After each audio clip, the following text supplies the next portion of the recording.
So here is a summary. We are holding in the middle of page 41. I'm going to attempt to complete chapter 41 today. Page 612 in Lessons of Tanya. Here is a summary of what we studied. In summary, a Jew's divine service must embrace both that of a son who serves his father out of love and that of a servant who serves his master out of fear and awe. So you have two types. Welcome. Good freezing evening. Oh, yeah.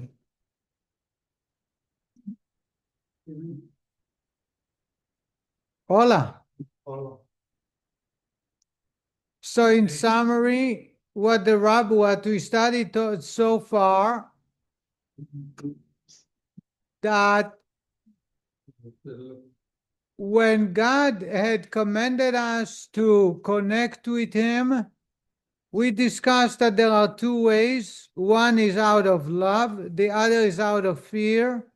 The fear and awe and respect for God comes first and is the prerequisite for all the commandments, the positive and the prohibitions.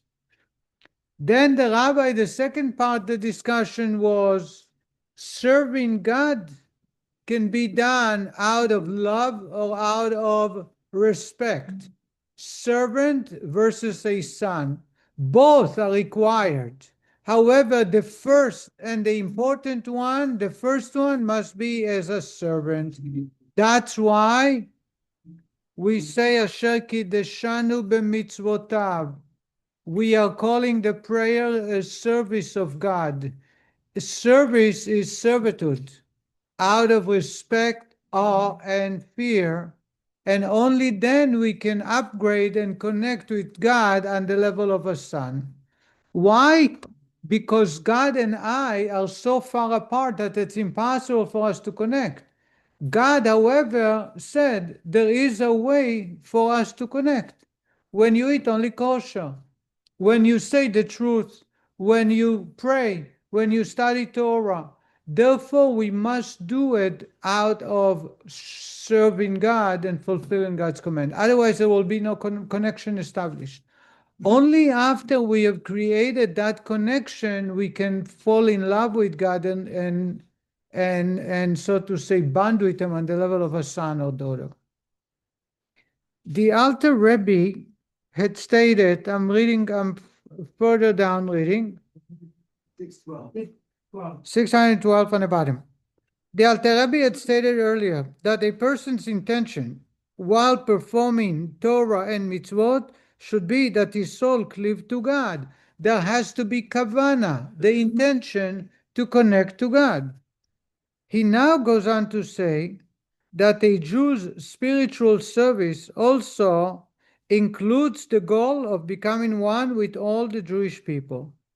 For this reason, his intention should not be limited to having his own soul cleave to God, but also that the source of his soul and the source of all the souls of Israel cleave to him.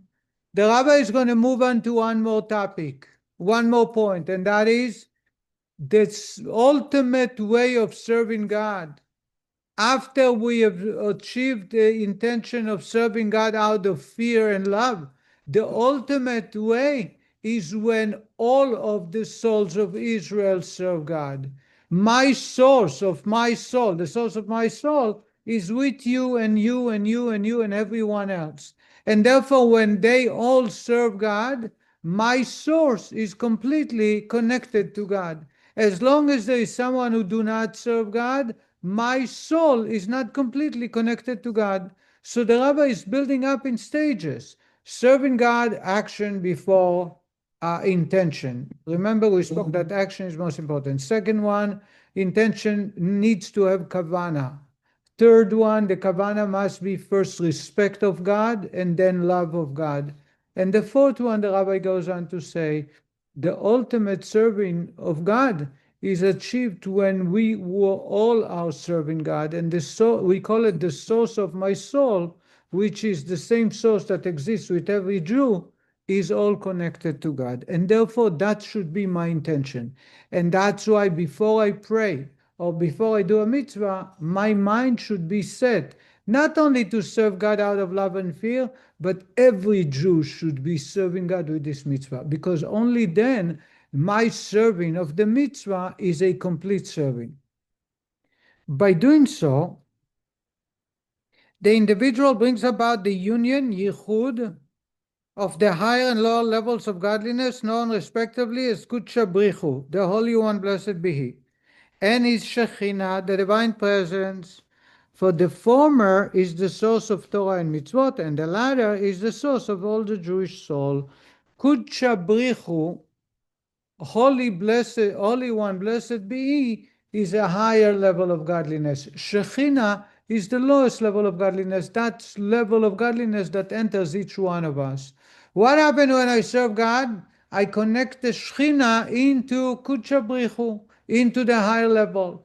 It will only be achieved if everyone does it. So when will God, Mashiach will arrive? When the Shechina will connect with God. What happened during exile? If you read everywhere, it says that the Shechina has left to exile and he's crying, because Shechina is the level of God that's connected with me and you. And when I'm in exile, every part, the Shechina is in exile too. So we say the This is just a minute. This is a new idea, a new revelation that you probably never heard before, but this is what the Chabad teaching is about. And that's why we say L'Shem Yichud Kudsha brich. I think I mentioned here, Chabad say it only once a day. Other Hasidim, my grandfather was a Vishnitz Chassid. He would say it before every mitzvah. Before he shake the lulav, before he says the bracha, he says L'Shem Yichud Kudsha brich Shchintei. To connect, to bond, Yichud. Yichud is bonding, like under the chuppah, after the groom and bride leave the chuppah canopy, they go to a yichud room, a seclusion, a room where they bond together. So l'shem yichud, for the name, for the sake of yichud, bonding. Kudsha brich is the higher level. I can call it soivev, ushchinte, and the shchina. Leyachado, and then we say B'Shem Kol Yisrael, with the name of all the Jewish people. In other words, the bonding of Shechina and Kudsha brich can only be achieved if I and you and everyone else does it. Otherwise, it's not going to happen. So my grandfather, before he shake the lulav, he would say it. Before he make kiddush, he did it. Before my grandmother would light Shabbat candles, she would say L'Shem Yichud Kudsha brich. The Alter Rebbe here explains the purpose that the ultimate service of God, based on all the levels we studied, is when I ask God to help me make every single Jew serve God with the same mitzvah, and then the source of the mitzvah, which is Shechina, will be united with Kudsha brich, and the ultimate goal of the service of God. Now, Harry, what is your question?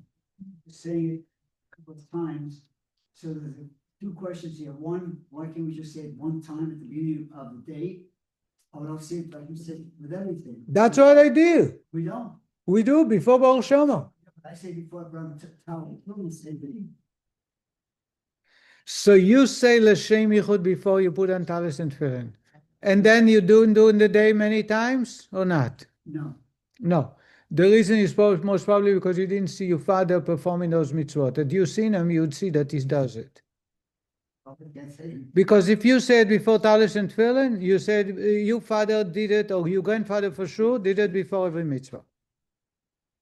The talis and tefillin, because they trained you how to do it, so they told you that.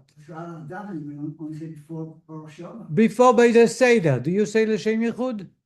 Before you begin the Seder? No. Kadesh Shuchatz?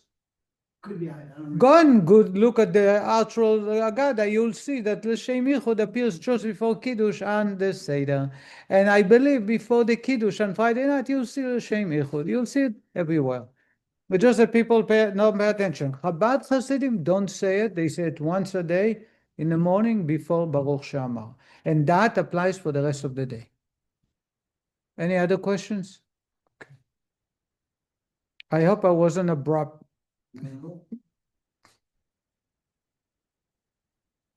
But Being that Ali is happy, I'll share a story. A true story.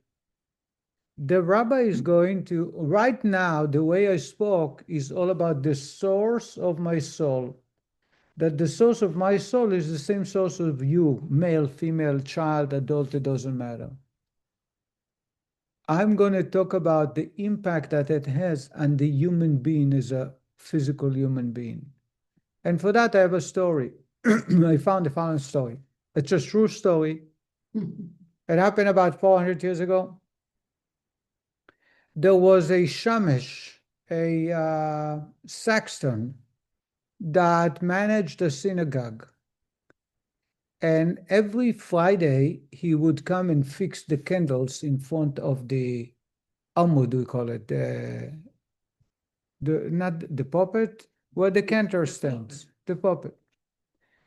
When he poured oil, those days there was no wax candles or candles like today. He would fill up the bottle of the can with oil. He would say, "May it be God's will that by pouring the oil in this candle, as if I'm pouring the oil like the high priest serving God in the temple." And he would say that on every one of the 5 candles. There were 5 candles you would do. One day, a Friday afternoon, the local butcher, usually butchers have money. They make good living. Because as Jews, we need to eat meat. It's a mitzvah to eat meat at a bris, at a wedding, at a bar mitzvah, at a bas mitzvah, on a birthday, on a Friday night, on Shabbat, on holidays. So there's business.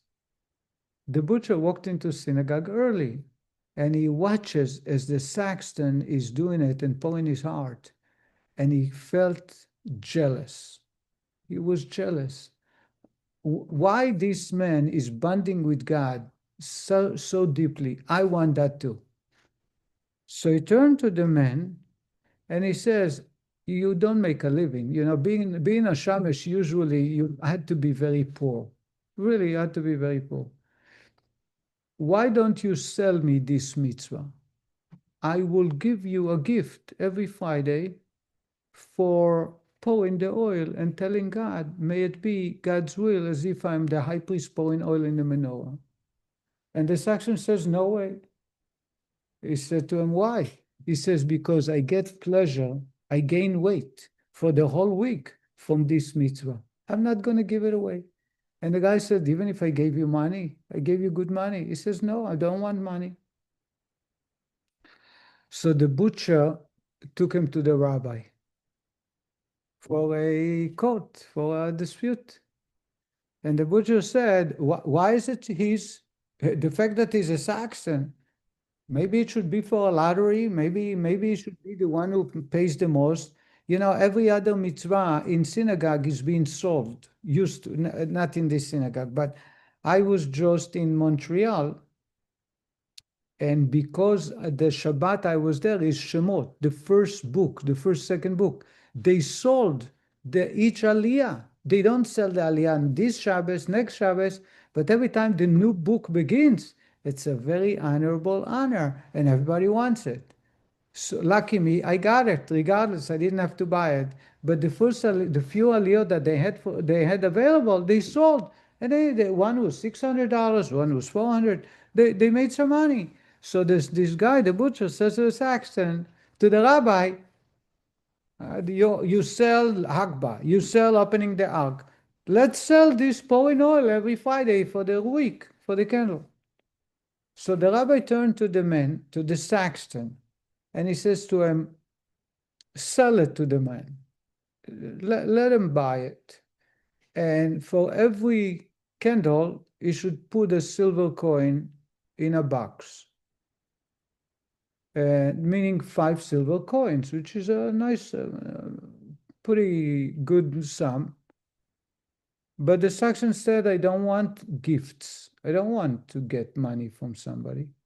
And the rabbi says to him, "Don't worry. Have a box, a separate box. And every Friday, let the the butcher, 5 coins. And save the box. It's a savings box." It's like a safe, no one can break. Combination lock, no one knows it except you. And we'll see what to do with the money. The butcher was excited. The Saxon is respecting the rabbi, so he accepted it. Every Friday, the butcher would come. He would come to shul early with 5 silver shekels. He would give it to the Saxon. The Saxon would put it in that box. And he would light the candle and say, God, may it be you will, just like the high priest in the temple, pour oil for you. I made it be as if I did it. And he did it from the bottom of his heart, and it went on for a couple of years. About 2 years later, the Ali, I see that you figured the story. I guarantee you did not. 2 years later, the butcher knocks on the rabbi's house door. Yes, how can I help you? And the butcher said, I just made a shidduch. I just matched my daughter with someone, and everybody thinks that I have money to pay for the wedding, but I ran out of money. I'm in debt, and I don't have money. I need help to marry off my daughter. So the rabbi turned to him and says, how much do you need? And he says, $19,457. He had a musician and photography and clothing and travel and hotels and food. It came out to about 20 grand. So the rabbi turned to him and he says, there was no telephone then. He says, go and call the Saxon and tell him to come with the box. That box that you... And the rabbi, as he came back, the rabbi says to the Saxon, open up the box. And he opened up the box, said, start counting. And he starts counting. And how much money was there? Exactly $19,457. Exactly what the butcher needed. And the rabbi picked up the box. It says, here, go marry your daughter. The Rabbi Yehuda Assad, that was his name.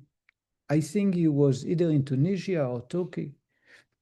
Then related that that's the bond for the Jewish people. It's not just the soul, it's the bodies. When I go and help someone, or when someone else is relinquishing his mitzvah for my sake, everyone benefits. It's not one's party that gets to gain.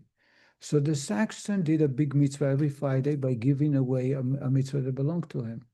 But the butcher helped himself, because at the end of the day, he's the one who benefited from the money. The Saxon didn't want the money.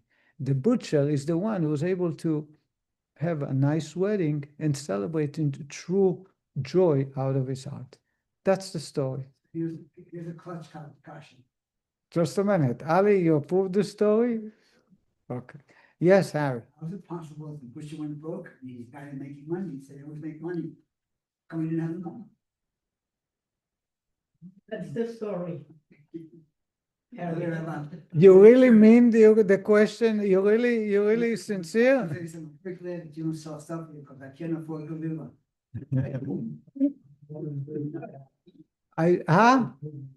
I just want you to know that in those days and today too, people go all the time up.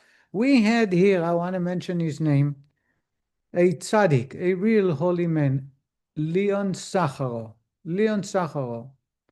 Unfortunately, didn't leave any children.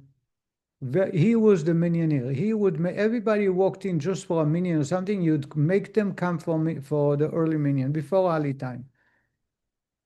And Leon Sacharo, how did he make a living? He came from Poland. He escaped the Holocaust, and he told me he would go into fashion shows and see what the new trends are, and he would copy it.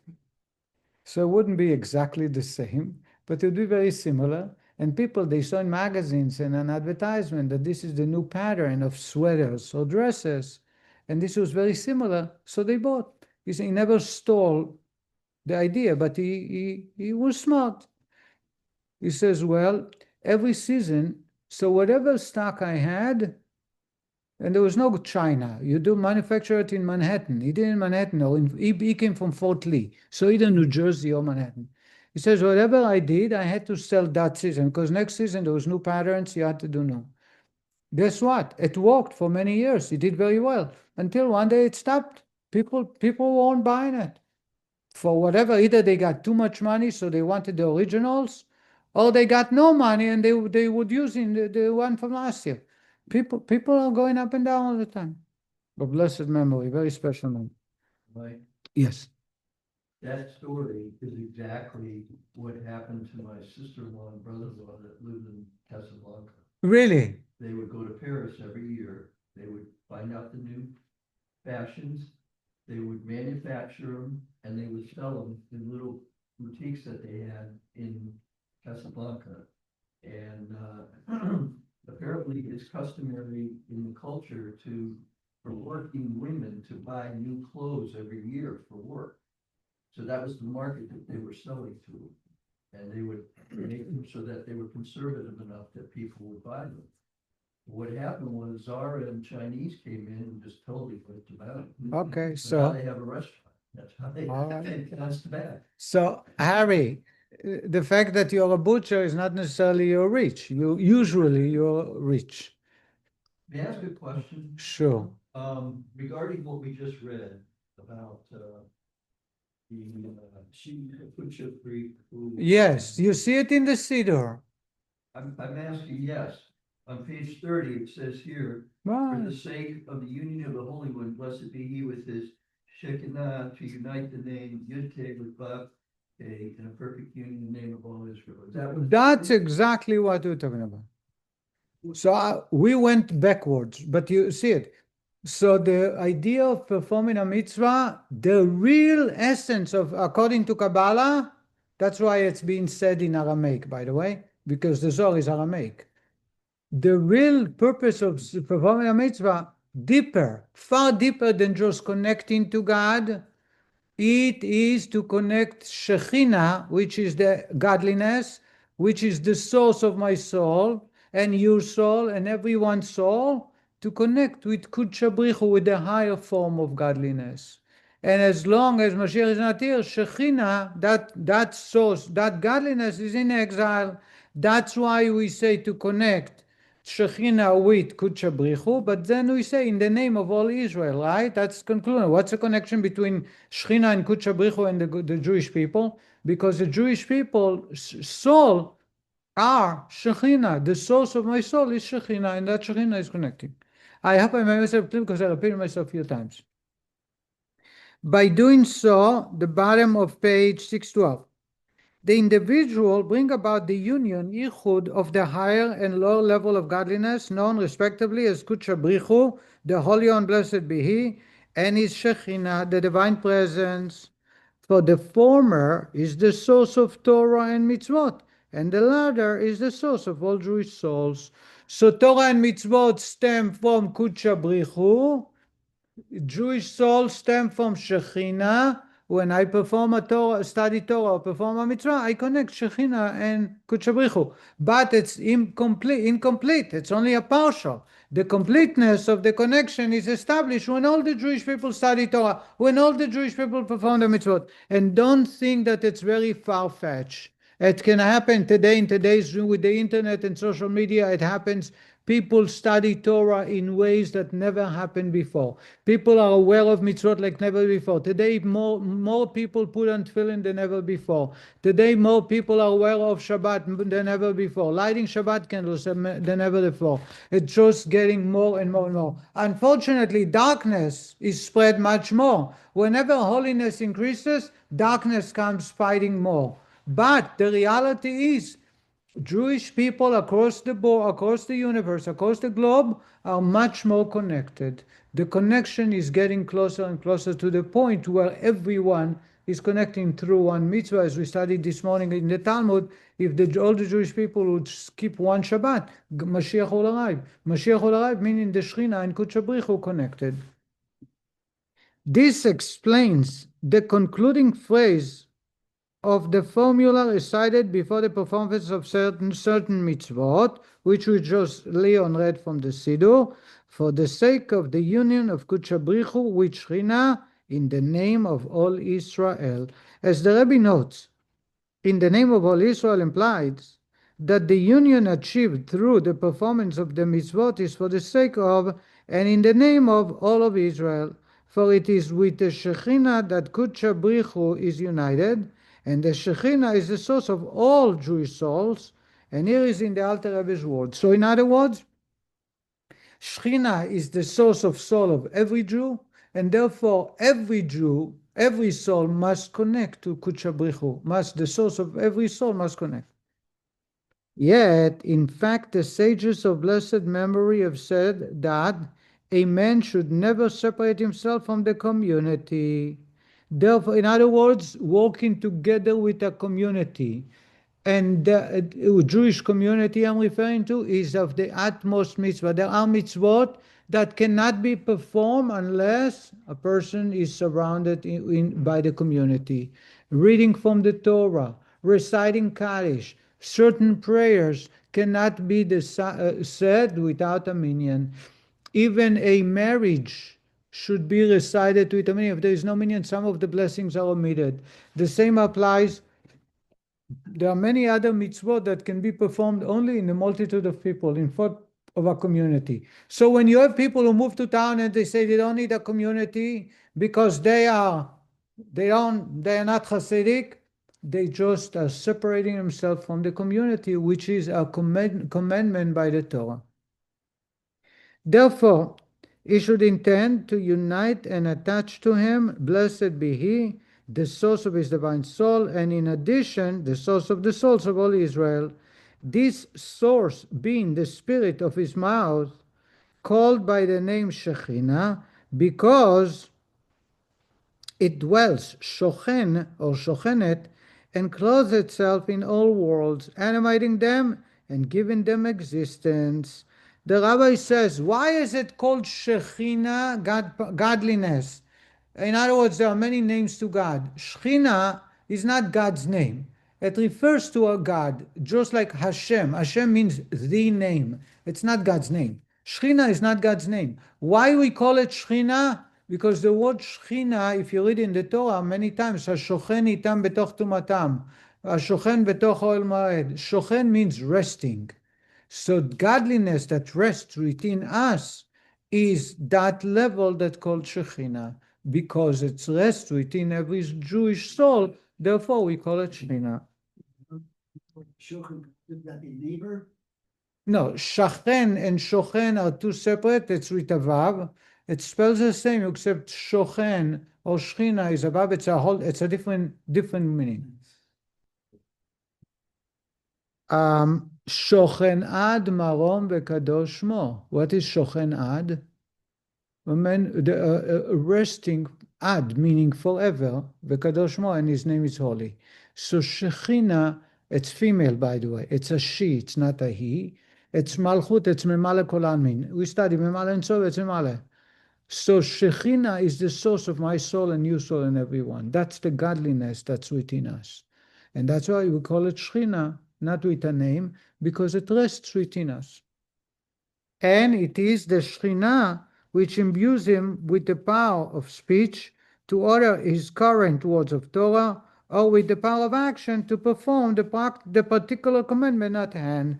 In other words, what gives me the energy, the ability to perform the mitzvah or study Torah? It is Shechina. One should thus intend to become united with the infinite Ein Sof light through speaking words of Torah and performing a commandment. For it is the Shechina which is the source of his power of speech and action, as well as the source of his divine soul and the souls of all Israel. Says the Rebbe, this union of the source of Jewish souls with God is attained through drawing forth the light of the blessed Ein Sof here below by being occupied in the Torah and the commandments, whereas in it the light of the Ein Sof is clothed. and he should be intent on drawing his blessed light over the souls of his soul and of the souls of all Israel, so as to unite them with him. How does that happen? Just a minute. The meaning of this union will be discussed at length later on. Note there. Pay attention there. This then is the meaning of the words we recite before performing various commandments for the sake of the union of Kudsha brich with his Shechina in the name of all Israel. What's the question, Harry? The paragraph above us says that he should be intent on drawing his blessed light over the source of its soul.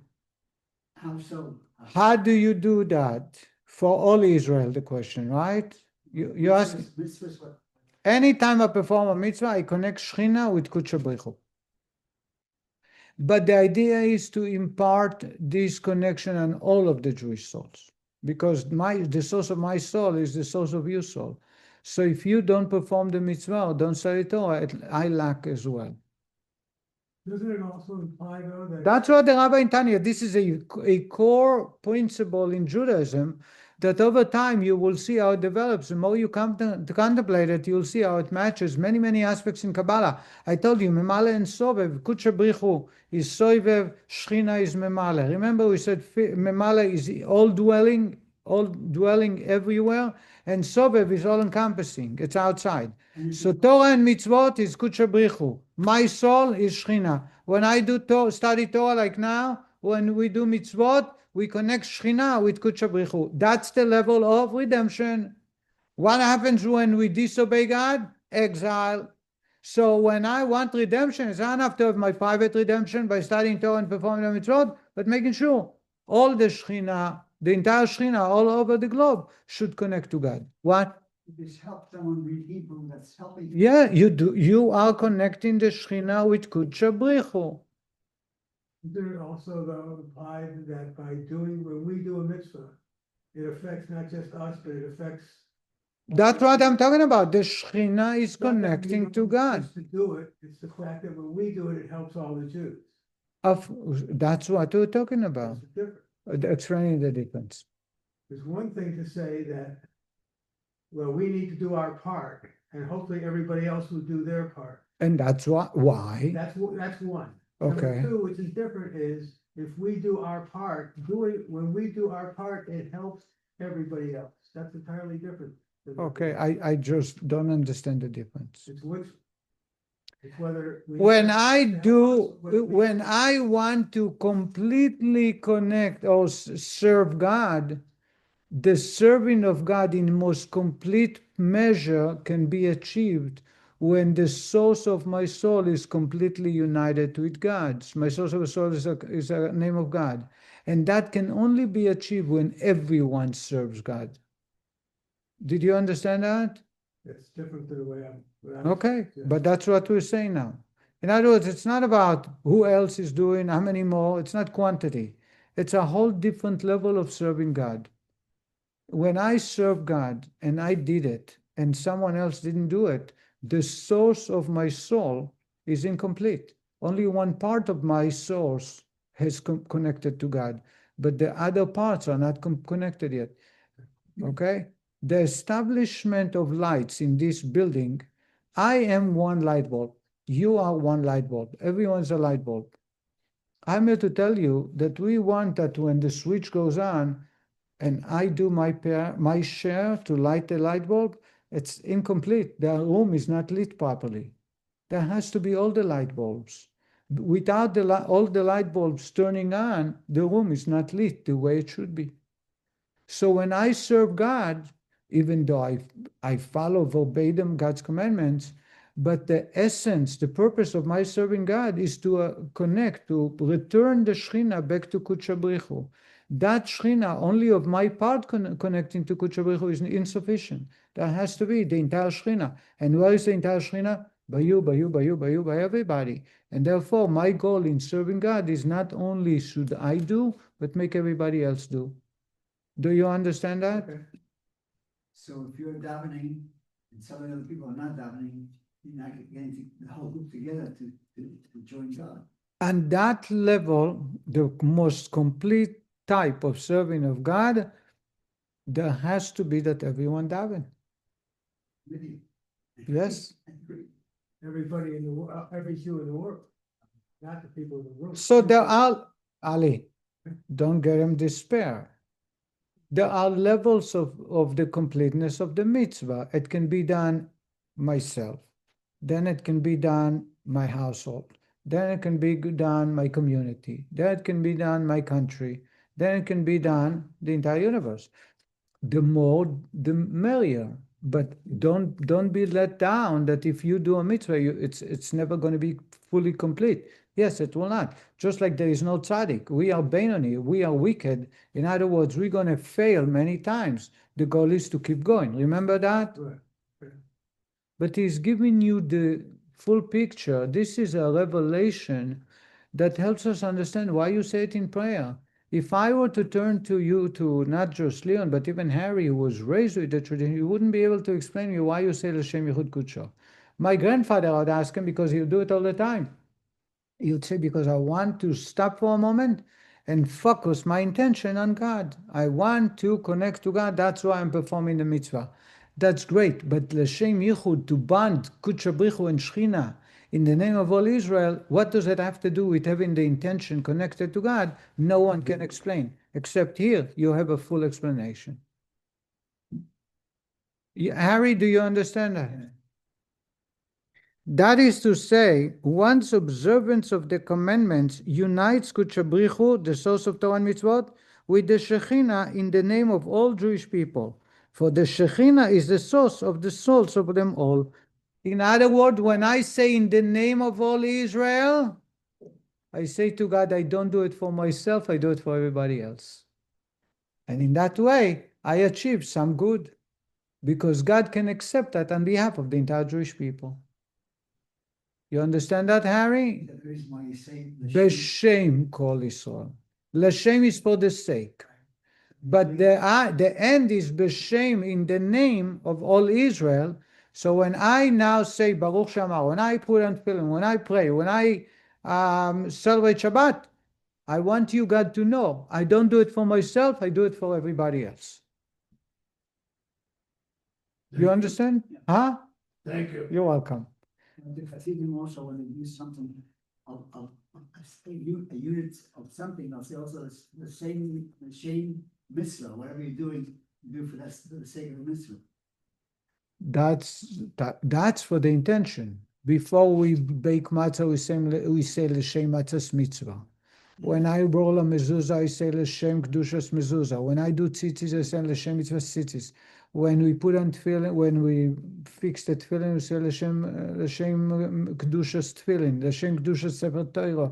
Before anybody who participated in the completion of the Torah, when the scribe gave you the feather, he said, say with me, l'shem kedushas sefer Torah.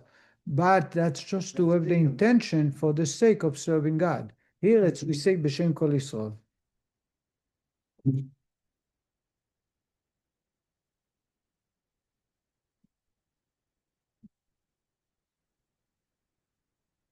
The rabbi is going to go a little deeper into this. I'm reading on page 616. It has been previously noted that it is not enough to intend to unify one's own soul with God through the performance of Torah and mitzvot. One must also seek to unite the source of all the souls of Israel with the infinite Ein Sof light. We just studied L'Shem Yichud Kudsha, to unite the source of all the souls with God. In point of fact, there is quite a difference between these two intentions. A Jew's personal desire to cleave to God because of his love for him is surely an utterly truthful intention. Since his love of God is sincere, his desire to cleave to him is likewise sincere. However, for a Jew to sincerely desire that his performance of Torah and mitzvot connect the source of all the souls of Israel with the infinite Ein Sof, that is, that effect the union of Kudsha brich and his Shechina as explained above, this presupposes a far greater love of God, a love so fierce that his only desire is to cause God's pleasure through his actions, thinking to himself, not at all. It is thus entirely possible that his general intention is not completely genuine. What the rabbi is saying is, the rabbi is going to go into this, but I think it's important to share. The rabbi is saying, if your goal is to unite Shechina and Kudsha brich, then it's impossible to have an ulterior motive. You cannot serve God for the sake of bonding with God, because if you think about yourself to bond with God, you cannot be there to serve God by connecting Shechina and Kudsha brich. So when we talk about the highest form of service of God, L'shem kol Yisrael, that I want to connect the source of my soul with godliness, that type of love towards God is a far, far higher, that have no ulterior motive. There is no pleasure and there is no motive behind other than just plain serving of God, doing connection to Shechina. Huh? You following, Ali? Yeah, no. Okay. Now we are He constant. says it's impossible. Huh? He says it's impossible. Who says it's impossible? The reading. Huh? He says because you can't be honest if you think it has nothing to do with yourself. You could reach it, but it's a very difficult, challenging level. Yes. But don't worry about it. Right?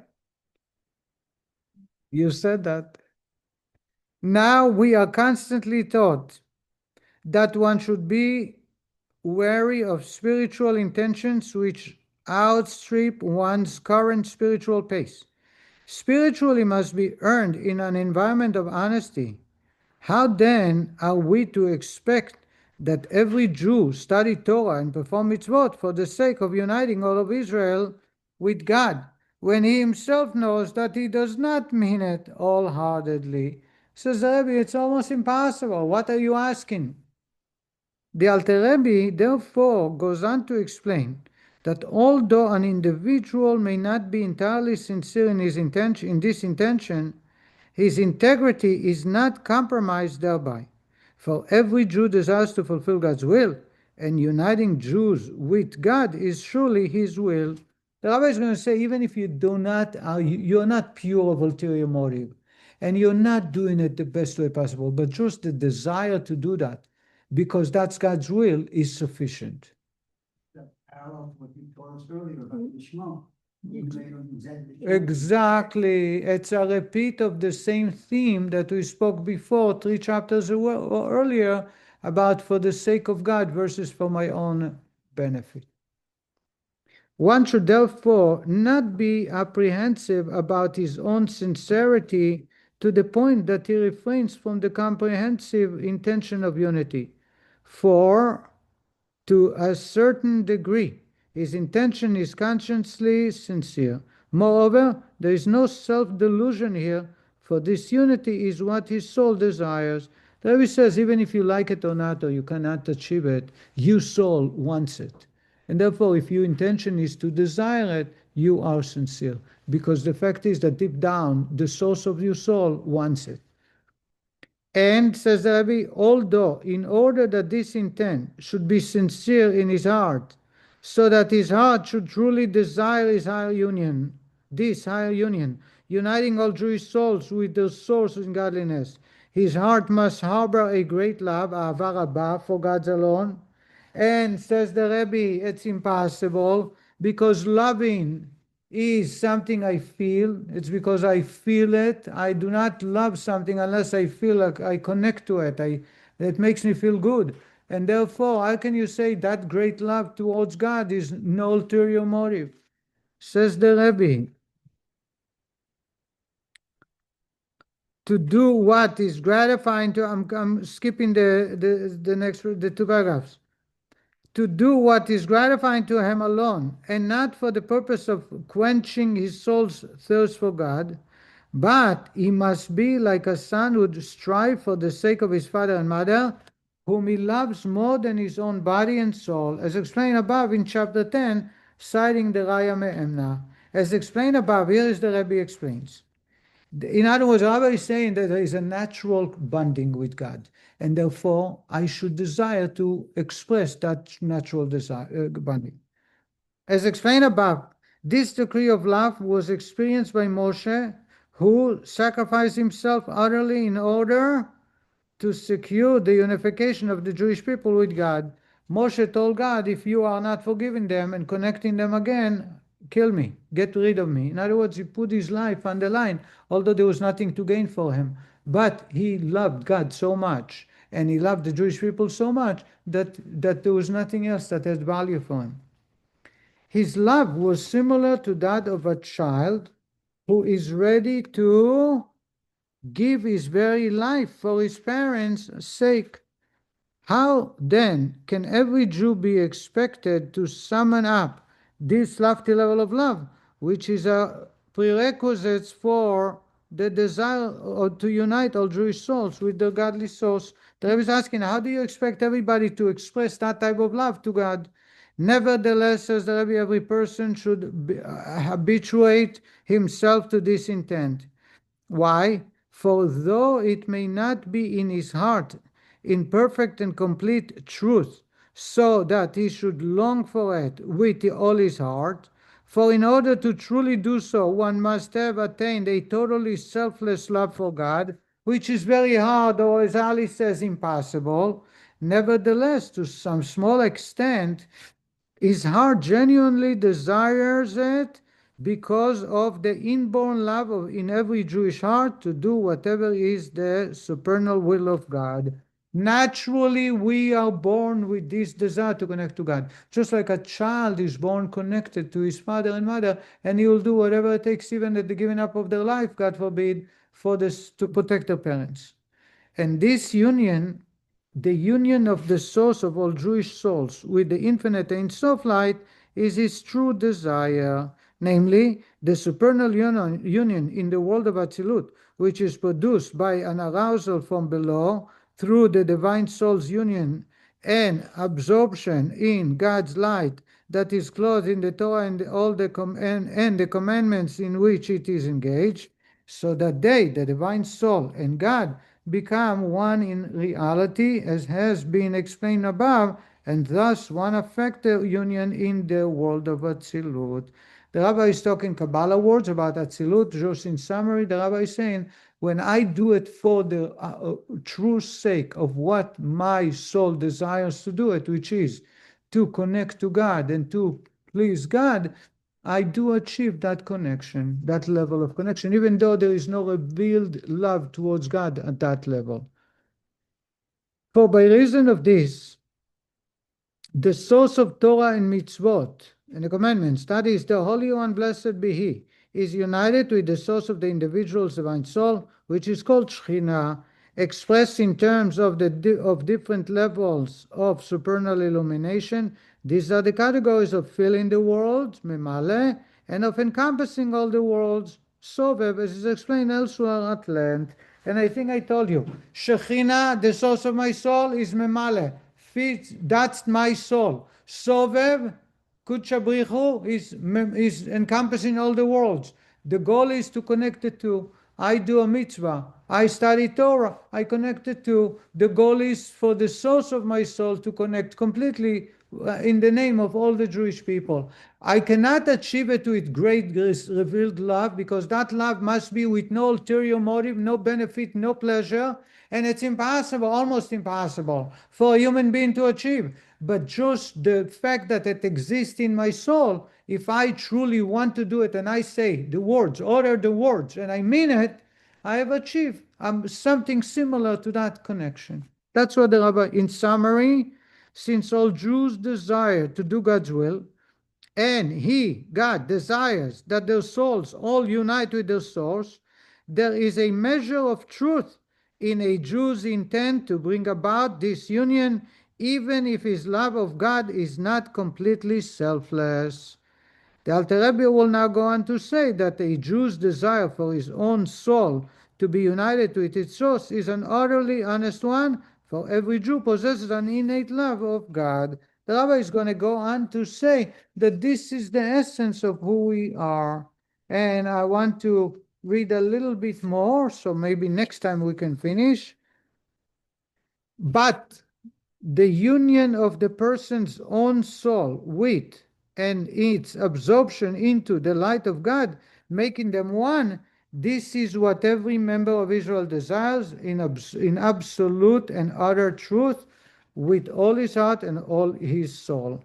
Because of the natural love that is hidden in every Jewish heart, to cleave to God and not under any circumstances to be parted or sundered or separated, God forbid, from his blessed unity and oneness, even at the cost of his very life.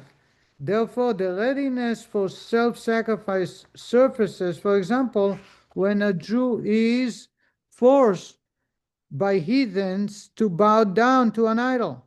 Even if merely going through the motions would satisfy them and they do not impose their belief upon him, the Jew will be ready to literally sacrifice his life so as not to be sundered from his unity with God. And said, therefore, says the Rebbe, being engaged in the Torah and the commandments and prayer is also a matter of actual surrender to this of the soul, just as when it leaves the body at the end of 70 years.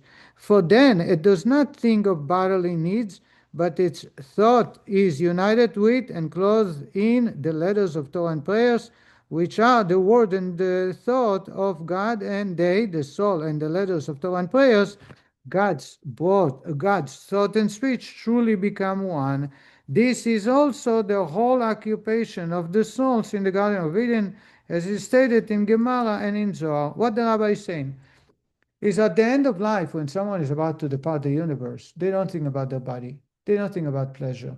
They think about the Torah and mitzvot that they achieve to connect to God, to bond with God, because that's the essence of a human being.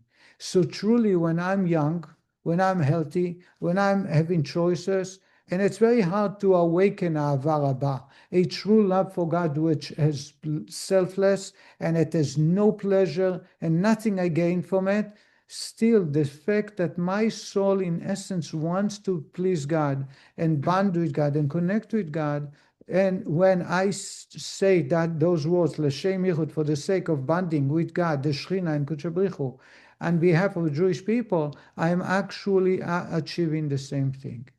And therefore, says the Rebbe, that's why at the end of life, when what matters is the truth, reality hits, that's when we think about our bonding with God. And that's why when we come to the world of truth, Gan Eden is the world of truth, or Lama Emet, it's called in Hebrew, is the place where they bond with God through Torah and mitzvot, not by looks, not by money, not by cars, not by iPhone, but by Torah and mitzvot, because that's the truth. And therefore, when I have an opportunity and I say L'Shem Yichud Kudsha, I'm actually connecting the source of my life, of my soul, with Kudsha brich. I hope I made myself clear. Ali, did you understand that? A little bit more, just as the soul in heaven has no other occupation apart from Torah and prayer, so too a person occupies in Torah and prayer in this world is immersed in it to the exclusion of all material needs and desires. As such, he is then renouncing all materiality and is totally surrendering his soul to God. This comes as a result of the love of God concealed within every Jewish heart. Except, says the Rebbe, that is, when the soul in Gan Eden, in the world of truth, are immersed in the letters of Torah and prayer, they delight in their apprehension of and absorption into the light of God. But here you don't feel that pleasure. Up in heaven, they truly have great pleasure. Though this delight is lacking in this world, the matter of service remains the same. Says the Rebbe is going to continue on, and that's why in prayer in the morning we start to pray Elokai Neshama. We connect God, we remind ourselves about the soul, and that's the true definition of a human being.